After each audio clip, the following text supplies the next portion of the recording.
Bueno, saludos a todos, bienvenidos a este evento Trump 2.0, claves comunicativas de los primeros 100 días de gobierno. Saludo a David Martínez, nuestro ponente el día de hoy, además un querido profesor del Diplomado de Marketing Político y Campañas Electorales. Para que lo conozcan un poco, David es un profesional con sólida formación en comunicación y ciencia política. Es licenciado en periodismo por la Universidad Complutense de Madrid y tiene un máster en comunicación política e institucional por la Fundación Ortega Marañón, con formación en ciencia política y de la administración por la UNED. Tiene 15 años de experiencia en campañas y comunicación política en España y América Latina. Previamente trabajó como periodista y analista político en medios de comunicación. Asimismo, David compagina la comunicación política con la docencia. Actualmente se desempeña como profesor en asuntos digitales y en IMF Smart Education, impartiendo materias vinculadas al marketing político, discurso y estrategia electoral.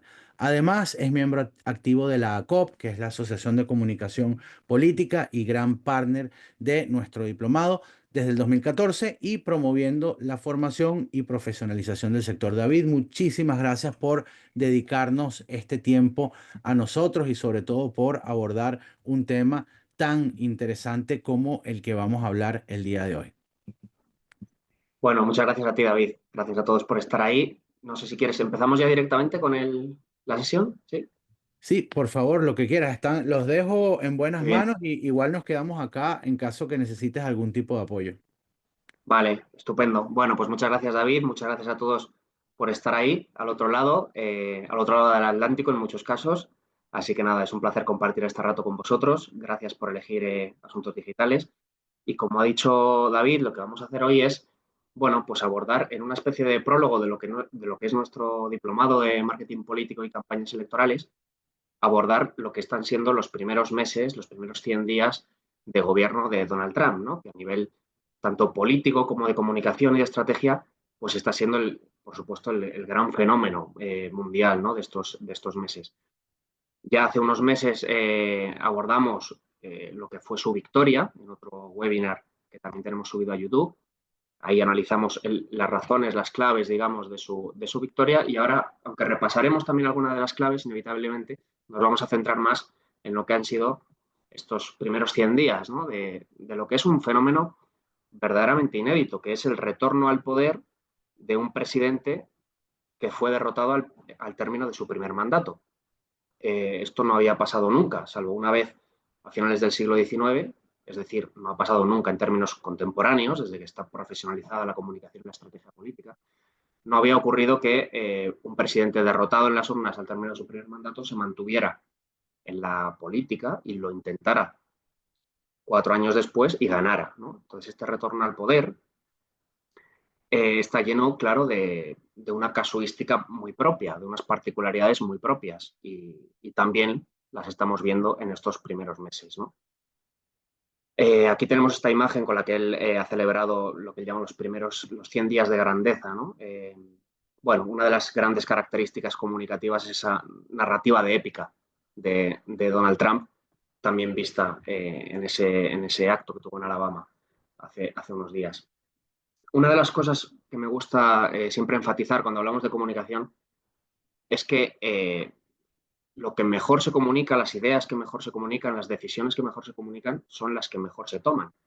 Que la comunicación es muy importante y hay que cuidarla mucho en política, pero no hace milagros y a menudo no es ni mucho menos lo más importante. Lo más importante es la estrategia, las decisiones, las acciones políticas. Y luego sí, la comunicación te ayuda a que las buenas decisiones lleguen mejor y saques más rédito de ellas y a que las malas decisiones o los errores se neutralicen o tengan menos consecuencias.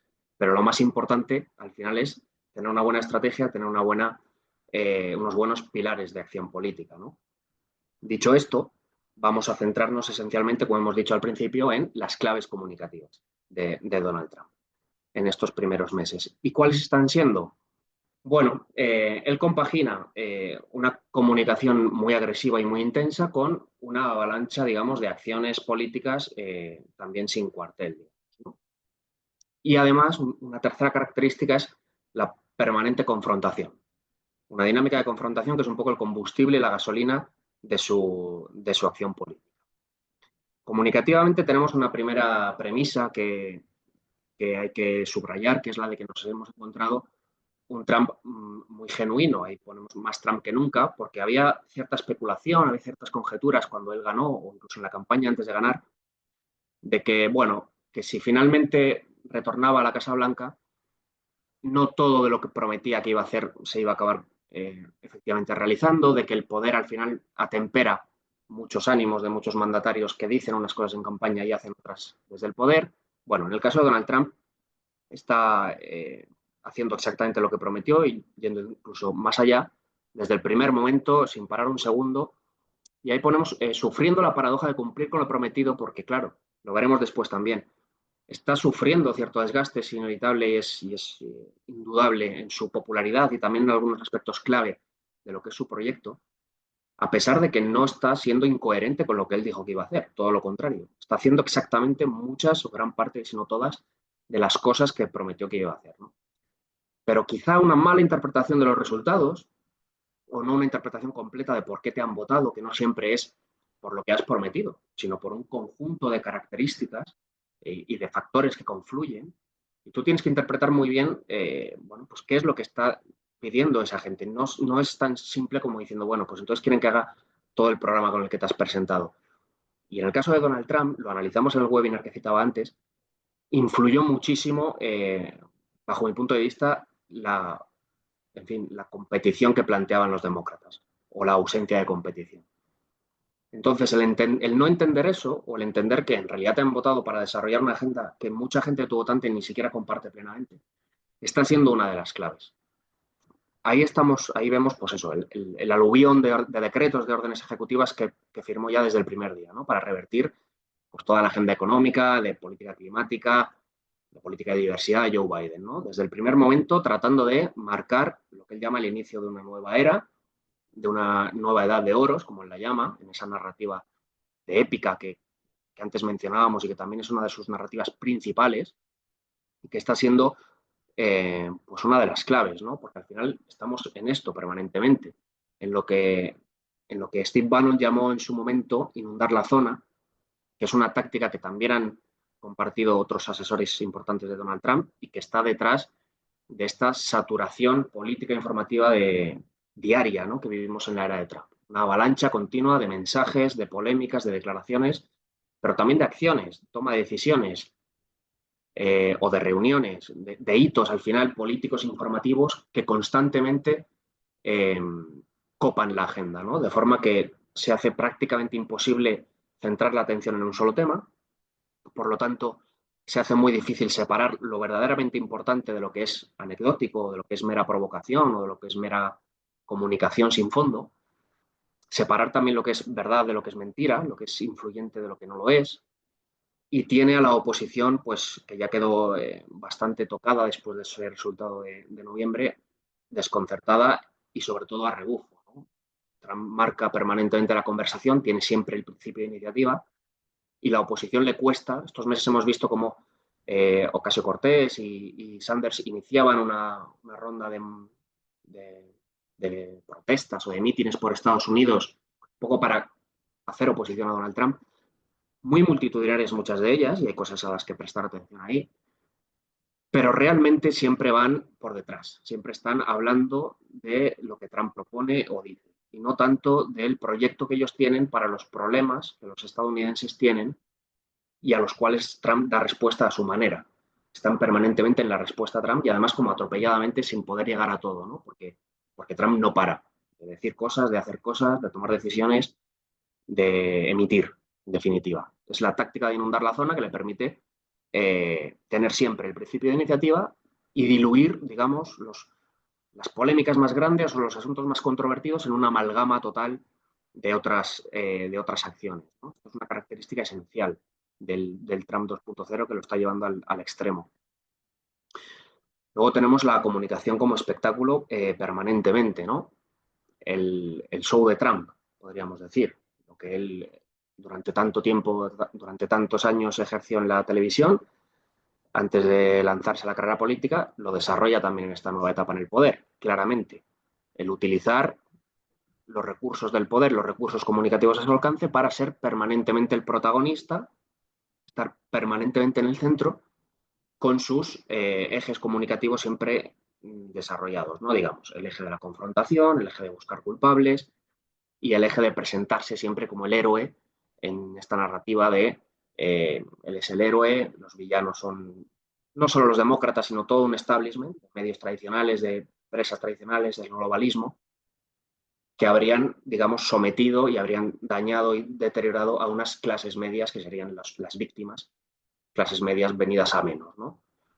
Bueno, en esta narrativa la comunicación como espectáculo es un factor fundamental y dentro de ella hemos puesto estos dos ejemplos en los cuales él siempre trata de aprovechar cualquier cosa que está en la conversación para meterse y capitalizarla y ponerse en el centro, ¿no? En el caso del día de Star Wars fue muy comentado y muy viral el diseño, la imagen que veis ahí a la izquierda, por la cual él se presentaba, ¿no? Como uno de esos personajes, ahí rodeado de la bandera de Estados Unidos, de los águilas, de nuevo como el superhéroe, y además en el comentario con el que acompañaba la imagen, el superhéroe que se enfrenta a los malos, ¿no? Y que los va a derrotar y los va a someter. Fue muy comentado el hecho de que se presentara con la espada láser roja de los malos. Yo no, creo que no es muy importante eso y no descartaría que incluso estuviera también pensado para tener más repercusión.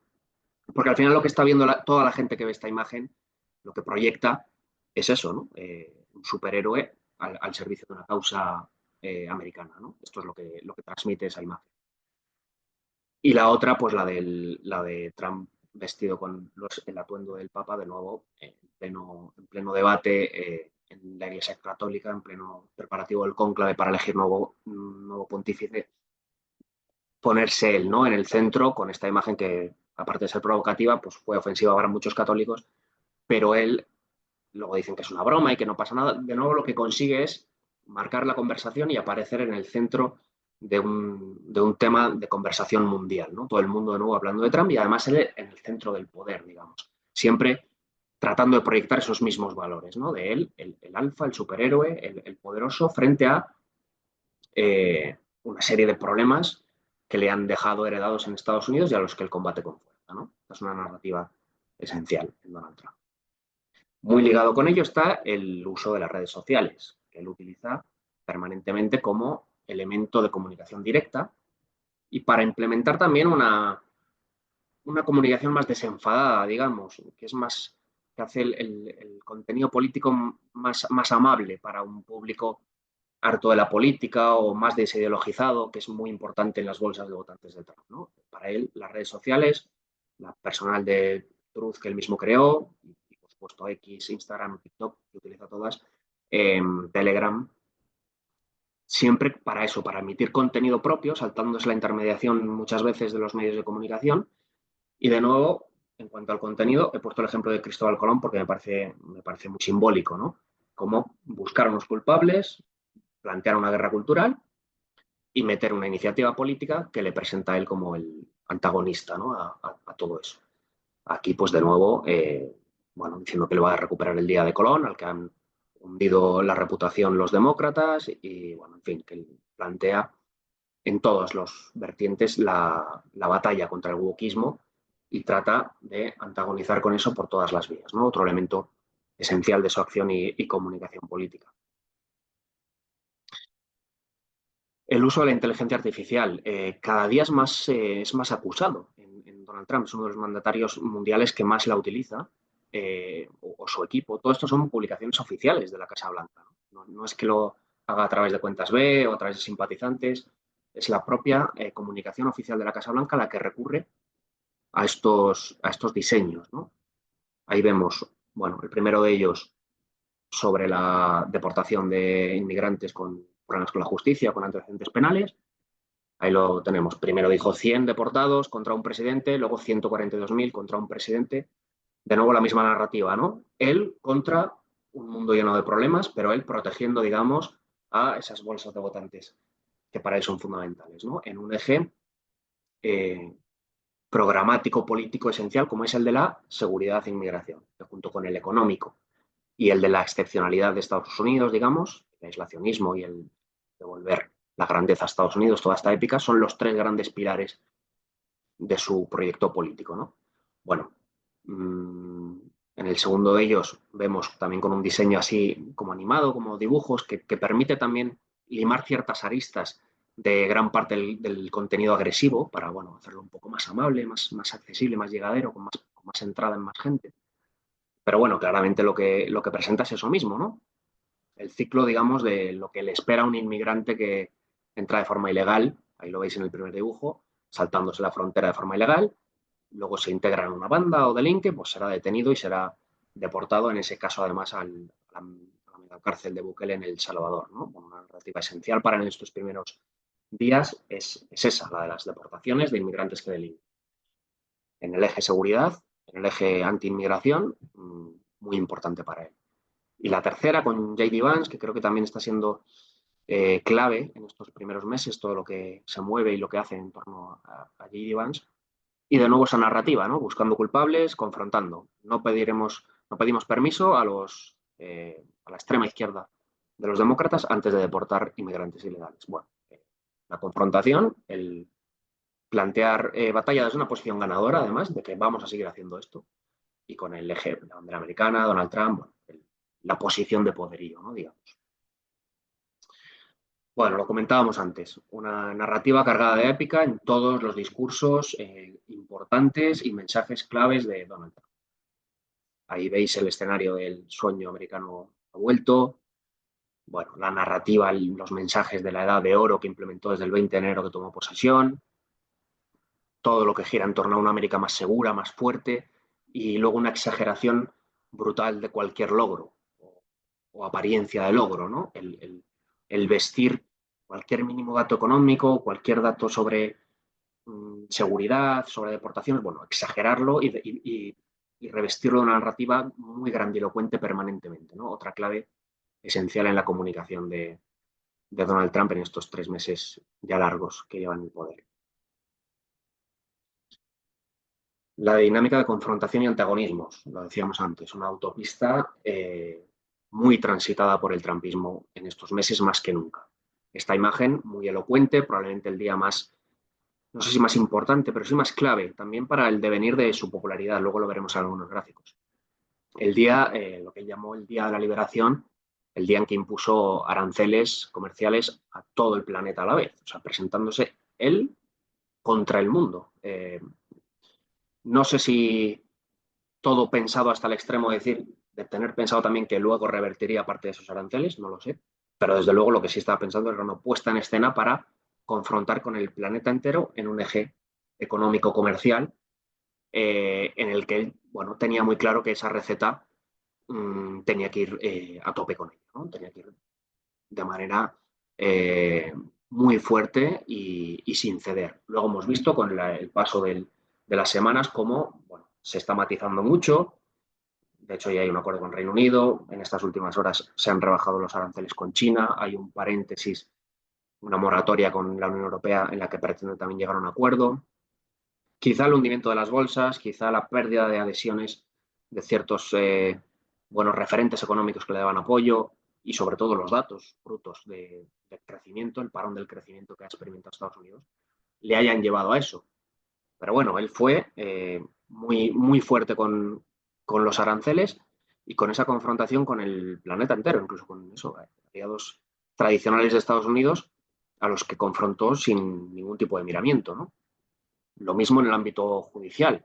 Cada vez que ha tenido bueno, pues eso, una decisión judicial que limita alguna de sus órdenes ejecutivas o la neutraliza, pues él la ataca, si no es personalmente, a través de su gobierno, con cualquier otro referente, ataca frontalmente a los jueces sin ningún miramiento. El enfrentamiento con el Poder Judicial que toma decisiones que no le gustan o que le discuten órdenes ejecutivas es total y es otro hito claro de esta época. Los enfrentamientos con aliados internacionales más allá de lo económico. Ahí está la imagen con Zelensky, en lo que es también uno de los grandes momentos que nos dejan estos meses, ¿no? Una escena absolutamente increíble. De bueno, retransmitir en vivo y en directo un choque frontal con quien había sido un aliado muy fuerte. O sea, el mayor aliado que tenía Ucrania hasta el 19 de enero del 25 era Estados Unidos. Bueno, pues el retransmitir en vivo e indirecto esa ruptura, ese choque, esa reprimenda, es una escena que yo creo sin absolutamente precedentes en la comunicación contemporánea, ¿no? Bueno, pues ahí está de nuevo. También he metido la imagen de Harvard porque creo que también es otro hito importante de estos meses, la confrontación también con las universidades que de alguna forma le discuten bueno, órdenes de acabar con ciertas políticas de cuota o de diversidad que él quiere revertir, ¿no? Porque cree que van contra el principio de igualdad. Bueno, otro combate cultural también que, bueno, transparenta que para él es el combustible natural, la gasolina diaria que necesita es la confrontación. Es lo que verdaderamente más le mueve y más busca en todos los ámbitos. Y como decíamos, todo esto comienza ya a tener consecuencias muy visibles, muy rápidas. La verdad es que yo creo que pocos antecedentes hay de que haya tenido un efecto tan grande, al menos en negativo. Sí que tenemos ejemplos de lunas de miel de presidentes estadounidenses o de gobiernos nuevos en otros países de Occidente donde después de llegar al poder sube la popularidad, cambia el statu quo a su favor, porque tienen ese efecto de luna de miel, ¿no? De que la gente se suma a lo nuevo, al nuevo gobierno, las primeras decisiones suelen ser populares. Aquí estamos viendo lo contrario, estamos viendo que los primeros 100 días de Trump han tenido consecuencias negativas para él, sobre todo los primeros 70-75 días. Y esta es la más clara, el desgaste personal. La caída en su popularidad, ahí lo vemos, la línea descendente de la aprobación, hasta caer a un 44% actual, la línea ascendente de la desaprobación, hasta llegar al 52%. Hay un montón de encuestas publicadas, todas muy parecidas y todas en la misma línea. Tiene en torno a entre 7 y 10 puntos más de desaprobación que de aprobación y sobre todo una tendencia negativa muy acusada, sobre todo a partir de la imposición de los aranceles. Pero lo vemos, o sea, él comenzó el mandato con más del 50% de aprobación, igual que comenzó con más del 50% de los votos, y desde entonces se ha ido deteriorando. Es verdad que estos últimos días como que se estabiliza, incluso hay cierta tendencia al alza.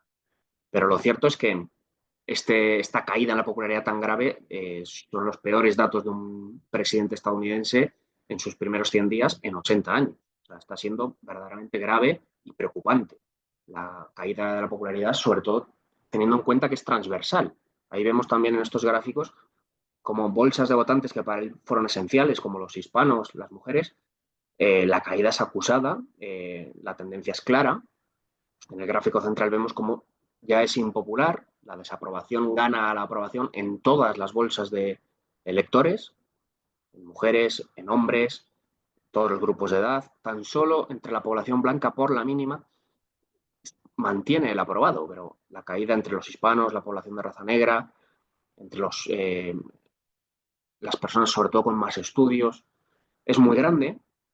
Y como digo, se ha producido en todos los nichos. No es que haya mantenido sus bolsas claves fuertes. No, no, está viendo cómo se desgastan, con lo cual, por eso la pérdida de popularidad, por eso también estos gráficos y estos datos. El tercero es el de The Economist, que proyecta incluso pues eso, hasta los 200 días, y ahí se ve cómo Trump está empeorando los datos de su primer mandato, que ya fueron bastante malos y que acabaron en su desalojo del poder, en una pérdida de las elecciones del 2020 incontestable. Bueno, pues el camino que lleva ahora es bastante peor.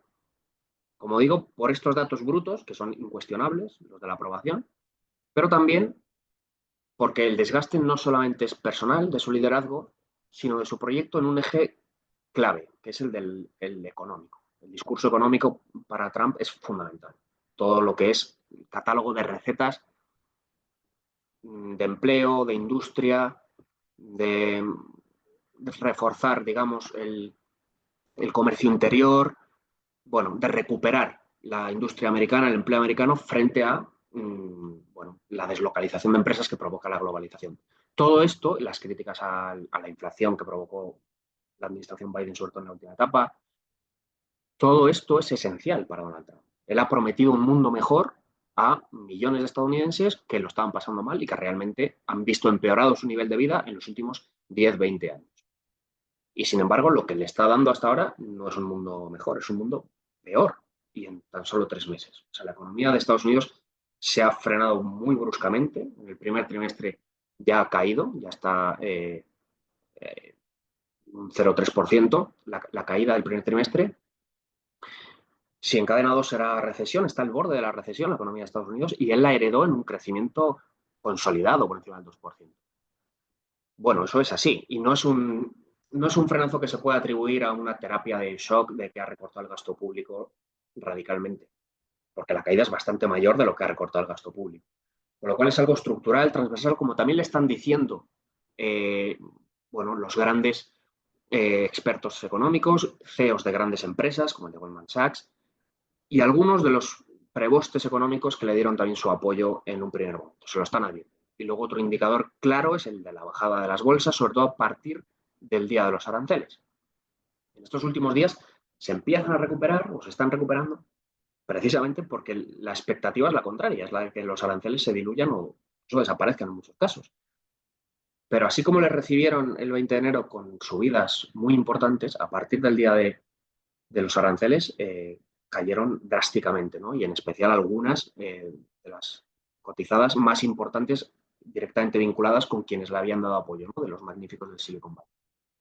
Bueno, eso está sucediendo. También en el plano económico, el choque con la Reserva Federal es grandísimo. Trump quiere que bajen los tipos de interés y ahora un poco se resiste. Bueno, ese choque en lo económico también le hace, de alguna forma, pues verse comprometido y con problemas en un eje tan importante para él, ¿no?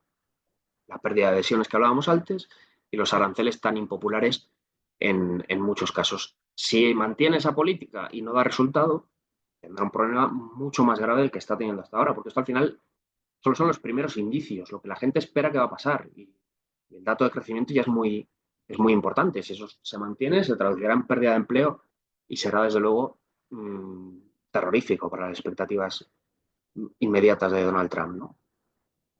Más allá de lo económico, hay más problemas en estos primeros meses. En lo comunicativo, muy grave para él es los choques que ha tenido ya o las diferencias con Elon Musk y su posible salida del gobierno, que no haya durado ni unos meses, era la gran incorporación, digamos, del mundo económico, de la sociedad civil, con todo lo que eso proyectaba, ¿no? De sumar al mundo tecnológico, al mundo emprendedor, al mundo que está preparando la llegada a Marte, que está provocando los mayores avances tecnológicos. Bueno, pues esa ruptura o ese distanciamiento, el hecho de que Musk incluso explícitamente criticar a los aranceles, le provoca una avería también importante. La crisis del secretario de Estado de Seguridad, Mike Waltz, que tuvo también que salir, otra crisis de reputación comunicativa y estratégica política importante que ha marcado también gran parte de estos días y que al final lastra tu crédito personal, ¿no? Y el de tu proyecto. La deriva antidemocrática lo hablamos antes con los jueces, pero también son los ataques a los medios de comunicación en un país que al final la democracia en Estados Unidos siempre ha estado vigente, está muy arraigada y puede que haya ciertas bolsas de votantes de Trump que no le importe una deriva autocrática, pero hay otra bolsa importante a la que sí le importa y probablemente sean mayoritarios. Y al final eso, igual que tuvo consecuencias en el primer mandato, las está teniendo ahora. Hay consecuencias también a nivel internacional. Lo de las elecciones en Canadá ha sido una cosa verdaderamente histórica. Los conservadores en el mes de enero estaban más de 20 puntos por delante de los liberales. Iba a haber un cambio de gobierno en Canadá con toda seguridad este año. Bueno, pues la dinámica de confrontación de Trump contra Canadá, el considerarlo como un país que debería ser un estado más de Estados Unidos, el desprecio absoluto que al final ha despertado un sentimiento de orgullo nacional en el país que los liberales han sabido capitalizar mejor que nadie, ¿no? Porque no son aliados ideológicos de Trump. Los conservadores han tenido más problemas para distanciarse y al final les ha penalizado y han perdido las elecciones. Los liberales de Canadá supieron leer la jugada, eh, dejaron paso a Mark Carney, Justin Trudeau dio un paso al lado, adelantaron las elecciones y le han dado la vuelta en tiempo récord en un hito verdaderamente histórico el de Canadá. En Australia ha pasado algo parecido también. La victoria de los socialdemócratas también tiene mucho que ver con lo que Trump está despertando al final en todas las democracias de Occidente que se ven despreciadas o atacadas y que se alejan de las opciones nacionales que ven más cercanas a Trump o que menos les defienden de su herido orgullo nacional. Así que todo esto provoca también que se acuse la incertidumbre en el corto plazo. Habrá midterms, elecciones de medio mandato el año que viene ya, un año y medio, habrá elecciones en Estados Unidos. Y vamos a ver eso cómo va, pero Donald Trump y los republicanos ya deberían estar pensando en que las circunstancias empiezan a ser difíciles para afrontar esas elecciones de medio mandato. Vamos a ver en esta última parte también ya para concluir, vamos a recordar en qué tres grandes pilares basó Donald Trump su victoria, porque es bueno, yo creo, refrescar por qué ganó, ¿no? Porque muchas veces el cerebro tiende bueno, a recordar lo que quiere o a hacer sus propias interpretaciones. Y bueno, lo importante que son tres pilares de bolsas de votantes de Trump para su victoria del 2024, ¿no? La primera de ellas, la comentábamos antes, la del voto latino, que es la minoría más grande de Estados Unidos. Son el 12% del censo y fue la subida de los republicanos de Trump en esa bolsa de votantes lo que explica gran parte de la victoria de Trump. Porque en el año 2020, y lo veis en ese gráfico del país a través de datos de la CNN, en el año 2020 los demócratas ganaron por 33 puntos entre la población latina de Estados Unidos. Y esta vez, en 2024, solo ganaron por 8. Es decir, se redujo 25 puntos la distancia en esa bolsa de votantes tan importante, ¿no? Que son el 12%. Mientras tanto, la ventaja de Trump entre la población blanca se reducía de 17 puntos a 12. Bueno, al final, lo que nos está diciendo esto es que si en el año 2020 perdió y ahora tiene en el año 2024 menos votos entre los blancos, quienes le han dado la victoria en gran parte es los hispanos, pues se ha reducido la distancia enormemente, ¿no?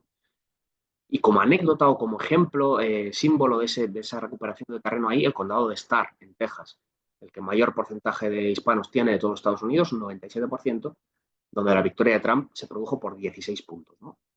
La última vez que un republicano había ganado ahí fue en 1892. Bueno, pues ahora lo que está pasando es que en esta población, lo veíamos en el gráfico anterior, el desgaste de la popularidad de Trump es muy acusado. Y sin esta puntal tiene muy difícil mantener ventaja alguna con los demócratas. Vamos a ver los demócratas cómo se reconstruyen, vamos a ver qué candidatura impulsan y sobre todo cómo presentan las elecciones del año que viene, que serán claves para, para ver cómo evoluciona la política en Estados Unidos. Pero de momento aquí hay una grieta que se ha abierto muy rápido, no ha sabido conservar, digamos, esta plaza conquistada. Por supuesto que las decisiones de deportaciones, en muchos casos consideradas ilegales por la justicia, un poco el meter a todos los inmigrantes quizá en el mismo saco, porque muchas veces el discurso es tan grueso, en el caso de Trump y de sus allegados, que no distingue entre, bueno, pues inmigrantes que cruzaron la frontera legalmente, se labraron un futuro, otros que son delincuentes, pero como también hay delincuentes, digamos, nacidos en Estados Unidos y sin ascendencia hispana, y sin embargo eso pues ya es un agravio. Bueno, todo esto evidentemente ha provocado un sentimiento que ya es distinto. O sea, Estados Unidos ha cambiado en 3 meses en este aspecto muy claramente y para mí es esencial. Otra bolsa de votantes fundamental fue la de los jóvenes, porque sí, los demócratas volvieron a ganar con amplia distancia, con 13 puntos, entre la población de 18 a 29 años. Pero esos son 11 puntos menos de lo que habían sacado en el año 2020. Con lo cual, de nuevo, Trump recortó 11 puntos en esa franja. Y esta franja de edad, la de 18 a 29, junto con la de 45 a 64 años, que esta es la más importante, es el 35% del censo, son lo que sujetaron la victoria de Trump en términos generacionales, ¿no? Las dos bolsas generacionales de voto que Trump debe su victoria son estas dos. En el caso de 45 a 64, pues subió 7 puntos, ¿no? La ventaja de ganar por 1 a ganar por 8. Y mientras tanto, curiosamente, entre los mayores, este es un dato quizá un poco contraintuitivo, pero es así, se redujo la distancia. Bueno, los republicanos habían ganado por 5 puntos en el 20 y ahora perdieron frente a los demócratas por solo un punto, ¿no? Con lo cual, eso, quienes lo mantuvieron fueron la población de 45 a 64, esos padres de familia con hijos en edad escolar, clases medias, sobre todo el cinturón del óxido y otros estados, que se sienten agraviadas y que se sienten abandonadas por una clase política tradicional y que sienten que han perdido pues, expectativas y también nivel de vida. Y luego los jóvenes, jóvenes que eran mayoritariamente demócratas, bajaron 11 puntos esa distancia. Otro aspecto fundamental que también ahora se está deteriorando, como veíamos en el gráfico anterior. Y por último, el crecimiento también entre las mujeres. Los demócratas perdieron un tercio de su ventaja del 2020 en las elecciones de noviembre del 24, de ganar por 15 a ganar por 10, mientras Trump subía 2 puntos su victoria entre los hombres, ¿no? De ganar por 8 a ganar por 10. Bueno, pues todo eso también, ahora esa bolsa de votantes también está viendo cómo se deteriora la popularidad de Trump entre ellas, ¿no? Otro puntal decisivo, su victoria, que de nuevo está viendo deteriorado. Así que todo esto son indicadores de que las cosas le están empezando a fallar y probablemente por eso también está cambiando rápidamente, sobre todo lo relacionado con la política económica, porque como digo, es fundamental. Así que bueno, ¿ahora qué? ¿Qué esperar, ¿no? De los próximos meses, los próximos 6, 12, 15 meses, que creo que es donde se decidirá seguramente la legislatura? Bueno, julio del 2025 es una fecha clave, es cuando acaba el fin del paréntesis arancelario, el tiempo que se ha dado para negociar con los países extranjeros, bueno, si revierte aranceles o si llegan a algún tipo de acuerdo para que sean más reducidos. Bueno, ahí las relaciones, sobre todo con China, la Unión Europea, serán muy claves. Si consigue grandes acuerdos ahí, bueno, será una gran noticia para él, las bolsas subirán, seguramente la economía se reactive y estaremos hablando de otra cosa. Si no lo consigue o si, bueno, al final hay desencuentros y el mundo se pone de acuerdo para seguir comerciando al margen de Estados Unidos, pues será un escenario muy difícil de manejar. Luego tiene, por supuesto, el factor Musk y los magníficos de Silicon Valley. ¿Eso qué va a pasar? ¿No? Eran unos grandes aliados. Musk tenía incluso el encargo de la reducción de la administración, en un puntal bastante importante también, el del recorte del gasto público en gasto superfluo o en burocracia o en masa administrativa. Todo eso como queda. Es verdad que al principio del mandato tomaron muchas decisiones y hubo muchos despidos, muchos recortes de personal, pero ahora, ¿qué va a pasar? Elon Musk ya no está en la onda trumpista. ¿Qué va a pasar con el Doge? El resto de grandes empresarios que le han dado su apoyo cada vez se les ve más incómodos y otros incluso están directamente marcando distancia. Bueno, ese es otro aspecto clave. Como decíamos antes, la evolución económica. Si Estados Unidos en el segundo trimestre de este año entra en recesión y empieza a destruir empleo, pues será desde luego una grieta muy grande para Donald Trump. Si es su contrario, si consigue mantenerlo, evitar los peores escenarios y empezar a crear empleo, pues será desde luego una herramienta para su narrativa muy poderosa, ¿no? Luego la situación internacional, por supuesto, cómo se desarrollen esos frentes que ahora mismo tiene abiertos. El de la OTAN es muy importante. A finales de junio hay una cumbre en La Haya de la OTAN. Lo que salga de ahí, si sale un gran acuerdo, pues será muy importante. Si sale un desencuentro, será también difícil otro frente más con aliados tradicionales, ¿no? Es verdad que ha conseguido que ya todos ellos estén subiendo el gasto en defensa. Ahí tiene el pleno apoyo del secretario general de la OTAN, de Mark Rutte, y también de la Comisión Europea. Y bueno, no está eso provocando grandes tensiones. Pero es verdad que Trump les ha pedido subir hasta el 5% del PIB. No le vale con que lleguen al 2-3% todos los aliados, sino que quiere el 5%. Bueno, vamos a ver eso cómo se desarrolla. Y luego la derivada de Ucrania, ¿no? Lo hablábamos antes, como bueno, el enfrentamiento con Zelensky en vivo y en directo ha sido una de las imágenes de estos primeros 100 días. Vamos a ver qué pasa. Trump está forzando para que Ucrania acepte un acuerdo claudicante a toda costa ante Rusia. Él quiere cerrar ese conflicto como sea, aunque sea a costa de malas condiciones para Ucrania. Vamos a ver qué decide finalmente Zelensky, también la Unión Europea. Es otra de las claves de los próximos meses. También en Oriente Medio, cómo se desarrolle. Hoy era noticia la liberación del último rehén estadounidense que jamás mantenía secuestrado. Sabemos que Israel puede celebrar elecciones el año que viene y a lo mejor haber un cambio de gobierno. Bueno, vamos a ver ahí cómo se desarrolla. Otro de los hitos de estos meses ha sido, o fue los hitos comunicativos, digamos, aquel vídeo, publicó también Trump sobre la nueva Gaza que él imaginaba, ¿no? Con inteligencia artificial, recordaréis todos.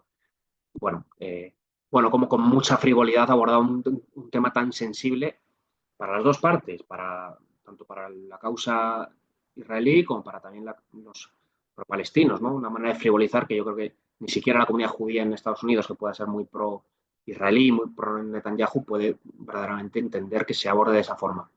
el conflicto. Bueno, es verdad que fue eh, un hito bastante aislado, que luego no ha seguido por esa línea, pero bueno, vamos a ver cómo se desarrollan esas relaciones con Israel, con Netanyahu, con el resto de Oriente Medio, también con Arabia Saudí, con Irán, qué acaba pasando ahí, porque es otro, desde luego, otro frente abierto esencial. Y luego las elecciones de medio término del 2026. Lo comentábamos, en el otoño del año que viene ya se va a renovar la Cámara de Representantes y un tercio del Senado. No es nada descabellado que Trump pierda el poder legislativo. De hecho, ha habido elecciones hace poquito, pueden ser anecdóticas o testimoniales, pero los distritos de estados donde Trump había arrasado en noviembre, que han tenido que celebrar elecciones ahora, algún distrito de Florida, algún distrito de Pensilvania, de Carolina del Norte, donde el trumpismo había ganado claramente y ahora ha perdido, porque han ganado candidatos demócratas, es ya un indicador también de alerta, ¿no? Y así se ha entendido también en Estados Unidos.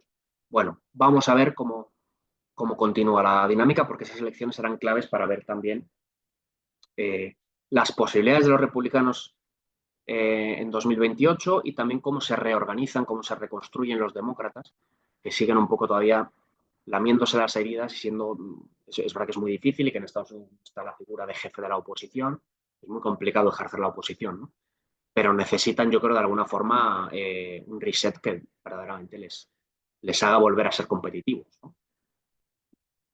Y ya para terminar, me gusta siempre que hablamos de líderes, de liderazgo, de mandatarios, acabar con una enseñanza de Karl Rove, del spin doctor mítico que asesoró a George Bush hijo y tan importante en la política de Estados Unidos, que dijo que las tres preguntas que se hace el ciudadano sobre el candidato a la hora de votarle, preguntas que se hace implícitamente en el subconsciente, son: ¿es un líder fuerte? ¿Puedo confiar en él? ¿Se preocupa de la gente como yo? Si un líder, un mandatario consigue que el ciudadano en su cabeza responda afirmativamente a estas tres preguntas, estará consiguiendo cultivar las tres cualidades del liderazgo: la fortaleza, la credibilidad y la cercanía. Yo creo indudablemente que Trump ganó a Kamala Harris en las tres preguntas en noviembre, que se proyectó como un líder más fuerte que ella, como un líder más fiable que ella, al menos en las capas mayoritarias de los estados decisivos, y que también se proyectó como alguien preocupado de personas, ya digo, que decidieron las elecciones, ¿no? Los, básicamente, clases medias, obreros, que han visto incluso su empleo perdido o bien devaluado y que sobre todo perciben una serie de amenazas hacia el futuro que solo estaba abordando Donald Trump, porque los demócratas estaban más centrados en otro tipo de discursos, políticas de la identidad, que percibían ellos como alejadas. Bueno, yo creo que ahora mismo Trump está sufriendo las dos preguntas, la segunda y la tercera especialmente, ¿no? Creo que ahora es un líder menos fiable para más gente que hace 4 meses y desde luego un líder menos fiable a nivel internacional. Y que también se percibe entre grandes capas de votantes potenciales de los republicanos como un líder más despreocupado por ellos y más preocupado por sí mismo. Yo creo que en esas dos preguntas está sufriendo desgaste y puede ser decisivo si continúa por esa senda y no se revierte. Así que esta enseñanza de Karl Rove, plenamente vigente y que siempre aplica, ¿no? A los grandes liderazgos, sobre todo en democracias como la de Estados Unidos, tan presidencialistas, donde el candidato tiene tanta importancia. Yo creo que es un buen cierre. Así que nada más, muchísimas gracias. Os dejo ahí los datos por si queréis hacerme llegar cualquier cuestión, sugerencia o pregunta. Y ahora, David, no sé si tenemos tiempo para alguna pregunta que quieran hacernos o bueno, bien les indicas tú cómo proceder. Y muchísimas gracias a todos por vuestra atención. Un placer. Muchísimas gracias a ti, David, por compartir toda esta información y este análisis con nosotros. Hay un par de preguntas en el chat que te quiero hacer llegar. La primera, pues referente al tema, te pregunta, bueno, y entonces Trump hace lo que él quiere. ¿No puede su equipo hacer algo al respecto? ¿Cómo se maneja esa situación? ¿O cómo lo crees tú que se maneje esa situación? Bueno, efectivamente. De hecho, una de las grandes diferencias con el primer mandato de Donald Trump es que en el primer mandato él todavía no controlaba plenamente todos los resortes del Partido Republicano y no era plenamente libre, digamos, a la hora de hacer nombramientos, por ejemplo, ¿no? Él tuvo que compartir el poder, bueno, desde su propio vicepresidente, que ya está en las antípodas de Donald Trump, Pence, a otros muchos, en fin, altos cargos que nombró, con los que realmente no sintonizaba plenamente, que de alguna forma también ejercían como contrapesos. O sea, Donald Trump no podía desplegarse en toda su dimensión en el primer mandato. Ahora, sin embargo, claro, es que ya han pasado 8 años desde que él se hace con la primera candidatura republicana. 8 años en los que él ha transitado por una senda de hacerse con todos los resortes del Partido Republicano, lo ha sometido, lo controla ya prácticamente al completo y ahora sí ha sido plenamente libre a la hora de hacer todos los nombramientos y todos los cargos son suyos y está, pues eso, más liberado que nunca para verdaderamente hacer lo que quiere, con la salvedad de que, bueno, es una democracia muy consolidada de Estados Unidos y todavía decisiones judiciales fundamentalmente le paran los pies, ¿no? Muchas cosas de las que ha intentado que no ha podido hacerlas, criticará mucho al Poder Judicial, pero de momento no puede hacerlo. La propia Reserva Federal es otro contrapoder al que no ha podido someter, a pesar de las presiones. Él lo intenta, pero que bajen los tipos, que es eso. Bueno, y Jerome Powell ha dicho que no, que tiene su propia agenda y él toma las decisiones de forma independiente. Bueno, pasarán los años y quizá él pueda pues, nombrar a algunos jueces del Supremo, cambiar al presidente de la Reserva Federal, etcétera, ¿no? Pero la realidad es que ahora mismo tiene más poder que nunca dentro del Partido Republicano. Eso le ha permitido tener más poder que nunca dentro de la administración ejecutiva de Estados Unidos. Pero lo que no puede todavía es conquistar todos los resortes del poder, ¿no? Y luego será muy importante también las cámaras, claro, el poder legislativo. Hubo algún nombramiento de los que intentó que sí que el Senado le puso pegas, tuvo que revertir. Mm, pero es verdad que no mucho más. Ha tenido verdaderamente manos libres también para poner los candidatos al Senado y a la Cámara de Representantes más favorables a él, ¿no? Pero veremos, esto es algo que puede perder claramente en año y medio. Si en las elecciones del 2026 pierde el Senado o pierde la Cámara de Representantes y está muy, muy cerca de perderlo, porque su mayoría es exigua siempre en Estados Unidos, no tienes la Cámara por mucha distancia. Y de hecho es bastante tradicional que las elecciones de medio mandato sirvan como contrapoder, digamos, que los ciudadanos voten un poco a la contra del presidente para que la Cámara esté en otras manos y poder contraponerse. Pero esos son un poco los límites. Más allá de eso, efectivamente, y sobre todo al principio, ha podido hacer más o menos lo que quería con el único contrapoder de la justicia y de organismos independientes que se mantienen como la Reserva Federal. David, sé que tienes un compromiso y nos queda poquito tiempo, pero hay una pregunta acá que no quiero dejar por fuera y luego, si me lo permites y de forma un poco egoísta, yo tengo una pregunta que te quiero hacer personalmente porque tengo mucho tiempo rompiéndome la cabeza con este tema que no entiendo para nada y quiero tu opinión al respecto. Pero aquí Antonio nos deja una pregunta que me parece muy interesante. ¿Cómo hacer que un líder débil pueda verse fuerte desde el punto de vista de las plataformas del marketing? Bueno, un líder débil, claro, ¿qué es un líder débil, no? Quiero decir, al final, la fortaleza en política se consigue de muchas maneras. Yo creo que una esencial es la credibilidad. Cuanto más coherente y creíble eres, más fuerte eres. Y luego también a la hora de desarrollar una narrativa que hable desde la emoción, digamos, no desde únicamente las razones utilitarias de un programa electoral, una ideología concreta, la defensa de unos códigos, ¿no? Un líder es más fuerte cuanto más habla de lo que le mueve a él. En esto hay una enseñanza que para la oratoria y la comunicación es para mí muy buena, que es de Simon Sinek sobre el círculo de oro, os animo a que la busquéis, que para mí es clave. O sea, cómo conectar emocionalmente con la gente. La fortaleza la consigues en gran parte si consigues una conexión emocional con la gente. Hablándole de tus creencias, hablándole de tus propósitos, de tus causas, de qué es lo que te mueve. Y a partir de ahí, por qué desarrollas una ideología concreta y ofreces estas recetas. Pero yendo desde los porqués y terminando por el qué. Yo creo que esa parte, el cultivar esa narrativa, muchas veces se descuida porque se prioriza, pues eso, el programa, las propuestas, las medidas, etcétera, por el mero marketing, digamos. Pero hay algo por debajo que es eso, ¿no? Que es el fondo de lo que te mueve. Y eso es lo más poderoso para conectar con una masa de votantes y que te hagan, bueno, ser percibido como el líder que la gente quiere, ¿no? Que al final es alguien que comparta su código de valores y sea capaz de protegerle, ¿no? De defenderle. Se elige a un jefe de la tribu, digamos, ¿no? Por decirlo así. Así que mi consejo iría sobre todo por ahí. Varias personas preguntan que dónde se podrá ver la grabación. La grabación estará disponible en nuestro canal de YouTube a las pocas horas de haber culminado. Mi pregunta egoísta, David. Trump está rodeado como de toda esta serie de teorías de la conspiración. Él muchas veces pareciera incluso darle un poquito de cuerda, ¿no? Esto de QAnon pues todas estas cosas pareciera jugar un poco con esa idea sin terminar de marcarse, ¿no? Pero como que juega, da un poquito de pie, por ahí hace algún comentario, como está muy involucrado con estos temas. Te pregunto yo. ¿Qué peso crees tú que tenga toda esta línea comunicacional de las teorías de la conspiración entre los partidarios de Trump y cómo eso afecta en realidad la intención de voto, esa base que él tiene que parece más fanática, irracional que personas que apoyan una ideología o apoyan una política específica?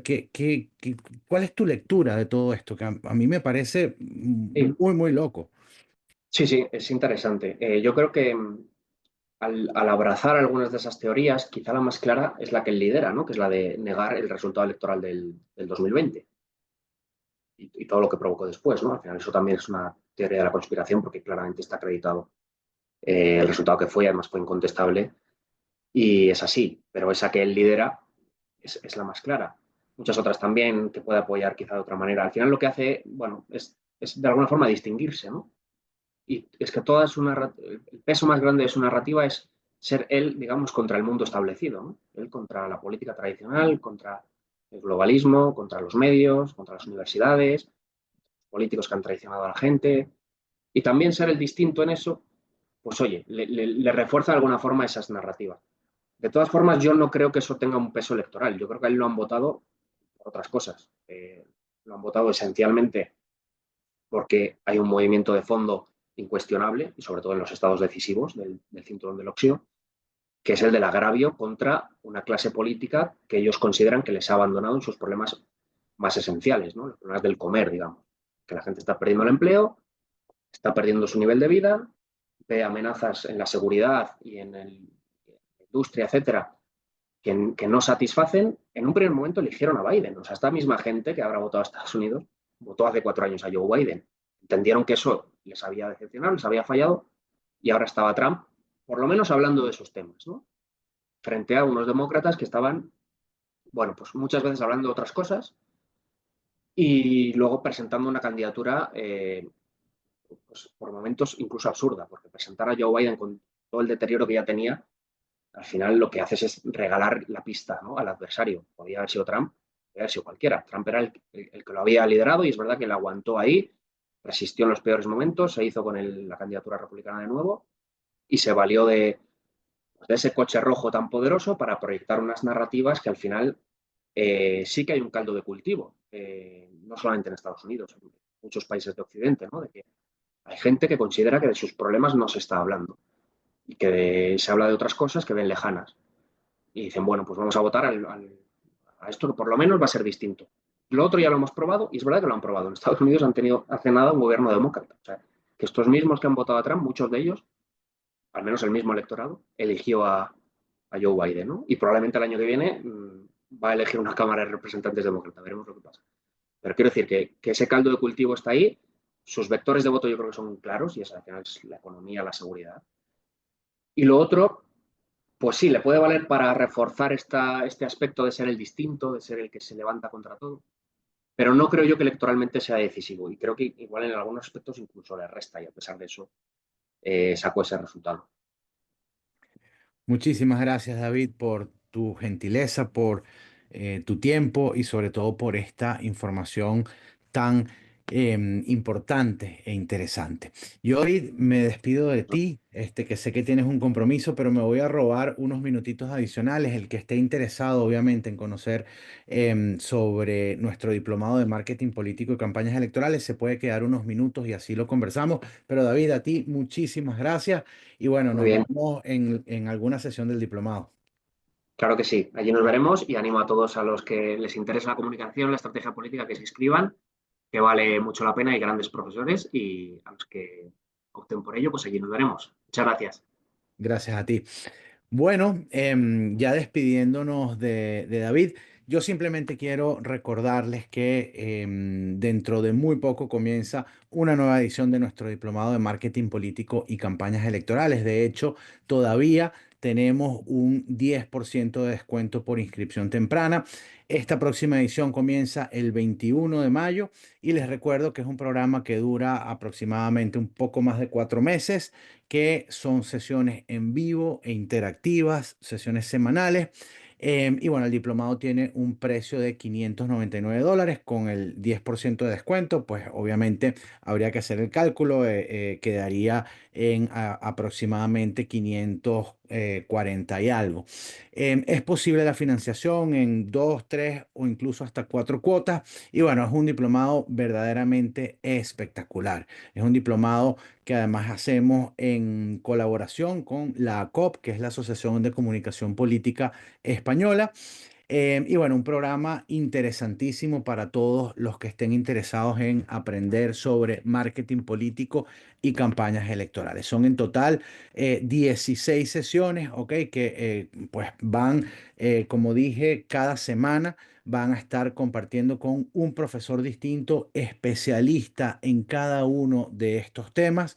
Y bueno, pese a que las sesiones son en vivo e interactivas, se graban y se cargan al portal del alumno, un portal donde tienen absolutamente todos los materiales de la sesión, la grabación, la presentación del profesor y usualmente también material complementario para profundizar. Adicionalmente, para esta edición del diplomado estamos completando todo lo que es la experiencia de los alumnos con un mentor de inteligencia artificial, un mentor que no solamente los va a ayudar a lo largo del diplomado a poder estudiar, profundizar en el conocimiento, tener resúmenes de cada una de las sesiones, sino sobre todo a aplicar todo lo que se va aprendiendo. Por darles un ejemplo, y que además yo comento de esto porque estoy gratamente sorprendido, pero por ejemplo, si nosotros estamos viendo la sesión de spots y videos, ecosistema de contenidos audiovisuales,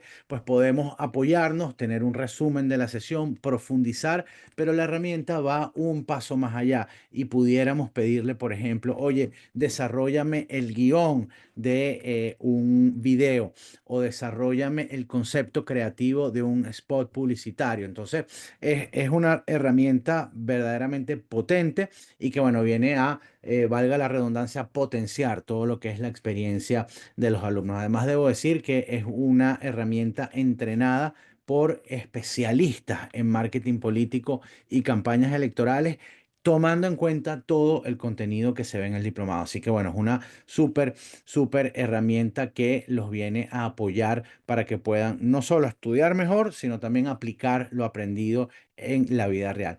¿Qué decir sobre el cuerpo de profesores? Pues está encabezado por la directora académica del diplomado, que es Melisa Rodríguez. Melisa, pues tiene una trayectoria importantísima en el mundo del marketing y la comunicación política. Fue diputada al Parlamento Español entre el 2015 y el 2020, portavoz parlamentaria y miembro de la Ejecutiva Nacional del Partido Político Ciudadanos y representó a España en el Consejo de Europa en Estrasburgo, donde también fue responsable de las políticas medioambientales y energéticas y portavoz en materia de asuntos exteriores. Una trayectoria impecable, pero bueno, Melissa obviamente no está sola. Tenemos a Rafa López Rueda, Beatriz Pino, Edgar Gutiérrez, Óscar Álvarez, presidente actual de la ACOP, Leonardo Arteaga, David Martínez, a quien conocieron, Lorena Raiz, Pedro Ruiz Jiménez, Ana Salazar, Franz von Bergen, Kevin Martínez, Aner Anzorena, Andrea Martínez Molina y Claudia Ortega Quibeli. Así que bueno, un grupo de profesores verdaderamente importante, en los que van a estar liderando cada una de las sesiones del diplomado. Si alguien tiene interés de inscribirse en el diplomado, por favor contacten con Catherine Bielma. Creo que la mayoría de ustedes debe conocerla.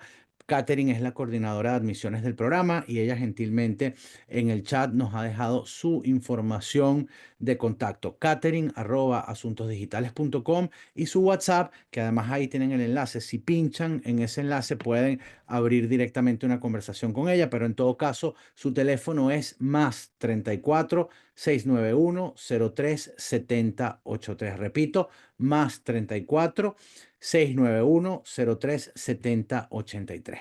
Todos bienvenidos al diplomado, están invitados. Todavía queda un 10% de descuento por inscripción temprana, así que bueno, aprovechenlo y obviamente los que se inscriban al diplomado nos veremos en alguna de las sesiones y los que no, pues nos veremos en algún otro evento abierto al público como este.